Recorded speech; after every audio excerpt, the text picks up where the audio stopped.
पीछे सिलेंडर रखे है। मेरे पीछे आ जाना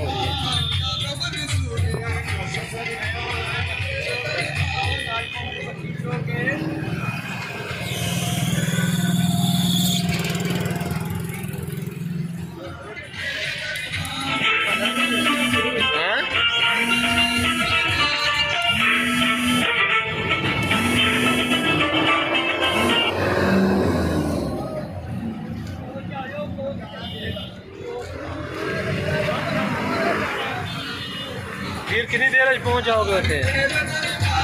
2 सवारियाँ